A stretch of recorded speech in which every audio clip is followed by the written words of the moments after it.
Hai, Assalamualaikum. Kami daripada Grup 6 akan membentangkan bab 1 pemboleh ubah makroekonomi. Apakah itu imbangan pembayaran? Imbangan pembayaran ialah penyata kewangan yang merekodkan nilai semua urus niaga dan aliran wang antara negara dalam satu tahun. Ianya merupakan alat untuk mengukur keadaan perdagangan luar negara. Jadi, imbangan pembayaran juga boleh difahami imbaran pembayaran sama dengan imbangan akaun semasa tambah imbangan akaun kewangan tambah kesilapan dan ketinggalan. Imbangan pembayaran juga boleh ditafsirkan sebagai keluar dan masuk wang antara negara. Ia boleh terjadi melalui perdagangan import dan ekspor. Mengapakah lebihan dan kekurangan imbangan pembayaran berlaku? Lebihan imbangan pembayaran berlaku kerana apabila terdapat jumlah bayaran yang diterima dari luar negara adalah melebihi dari jumlah bayaran yang dibuat ke luar negara, iaitu apabila negara lebih ekspor ke luar negara, manakala kekurangan imbangan perkadaran berlaku kerana jumlah bayaran yang diterima dari luar negara adalah kurang dari jumlah bayaran yang dibuat ke luar negara. Bermaksud, negara lebih import dari luar negara.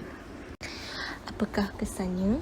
Lebihan imbangan pembayaran akan menyebabkan bekalan wang bertambah dan kegiatan ekonomi akan meningkat, manakala kekurangan imbangan pembayaran akan menyebabkan wang berkurang dan kegiatan ekonomi akan berkurang.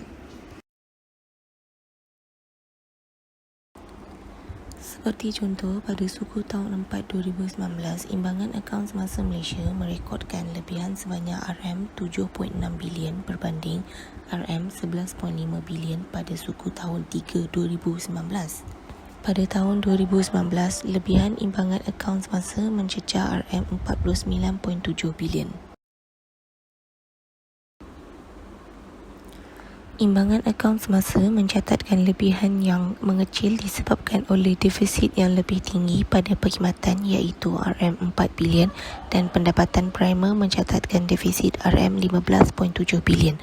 Manakala barangan mencatatkan lebihan RM32.8 bilion dan pendapatan sekunder mencatatkan defisit sebanyak 5.5 bilion.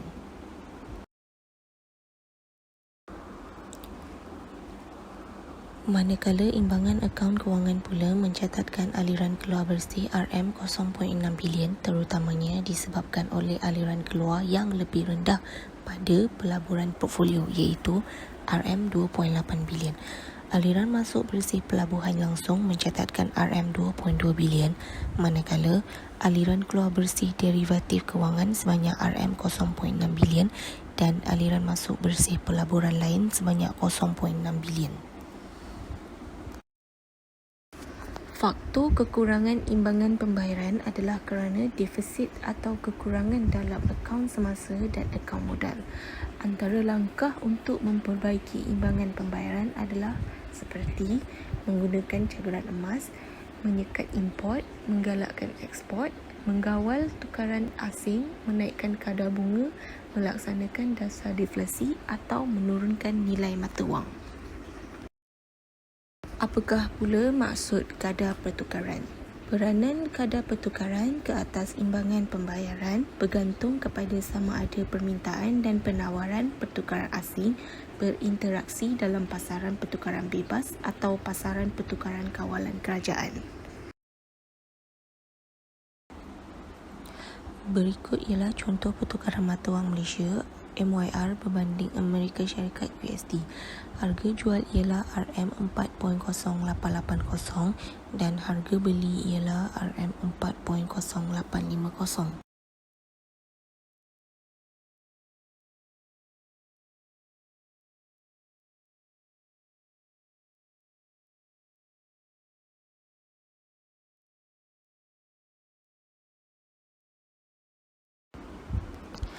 Aziz akan bercuti ke Amerika Syarikat. Beliau mempunyai RM5,000. Sekiranya harga jual USD 1 pada masa itu ialah RM4.0880, maka beliau akan dapat USD sebanyak RM5,000 bahagi dengan RM4.0880 sama dengan USD 1,223.09.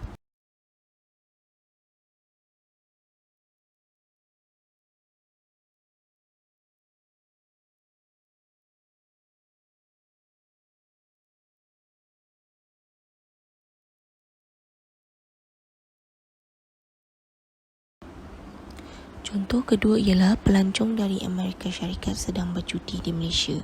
Beliau mempunyai USD 1,200.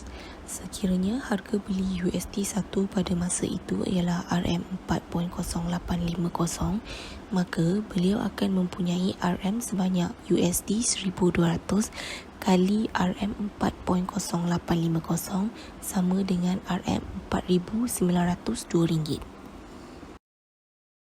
Dua sistem utama yang menentukan kadar pertukaran asing iaitu kadar pertukaran terapung atau bebas dan kadar pertukaran tetap.